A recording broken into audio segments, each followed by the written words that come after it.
అందరికీ వచ్చిన ప్రధాన డౌట్ ఏంటంటే జిల్లాల వారీగా ఉచితమా లేకపోతే రాష్ట్రం మొత్తం ఉచితమా, ఎక్కడి నుంచి ఎలా ప్రయాణించవచ్చు అనేది ప్రధాన డౌట్ సార్. మేము కొన్ని బస్సులకి కేటాయించాం ఉచిత ప్రయాణానికి. Palle Velugu, ultra Palle Velugu, metro, ordinary express. ఇవి ఎక్కడి నుంచి ఎక్కడి దాకా వెళితే ఒక గమ్యం నుంచి ఇంకో గమ్యం వరకు ఆ బస్సులో ప్రయాణం చేయొచ్చు. అంతేగాని ఇది జిల్లా వరకు పరిమితమా, రాష్ట్రం వరకు పరిమితమా కాదు. ఏ బస్సుల్లో అయితే మీకు అవకాశం ఇచ్చామో ఆ బస్సులో ప్రయాణం చేయొచ్చు. మళ్ళీ గమ్యం చేరిన తర్వాత బస్సు దిగి మళ్ళీ ఇంకో బస్సు ఎక్కి సేమ్ కేటగిరీ బస్సు ఎక్కి మళ్ళీ ఇంకో చోటుకి వెళ్ళొచ్చు. ఎన్నిసార్లు అయినా ఎక్కొచ్చు, ఎక్కడి నుంచి ఎక్కడి దాకైనా వెళ్ళొచ్చు. మరి మేము కేటాయించిన బస్సుల్లో ప్రయాణం చేయొచ్చు. ఆంధ్రప్రదేశ్ వరకు ఎక్కడికైనా ప్రయాణించవచ్చు ఫ్రీగా.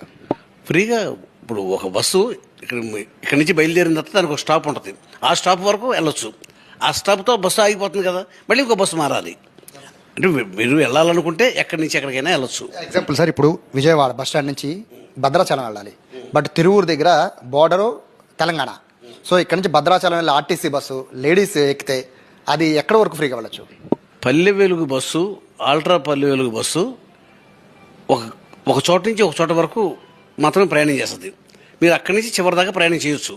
తర్వాత మీరు ఇంకా వేరే అదనంగా ప్రయాణం చేయాలనుకుంటే మీరు బస్సు మారాలి.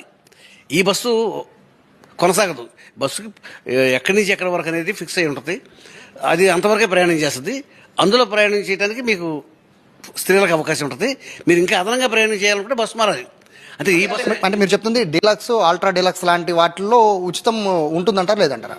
ఇప్పుడు నేను చెప్పిన బస్సుల్లో మాత్రమే ఉంటుంది.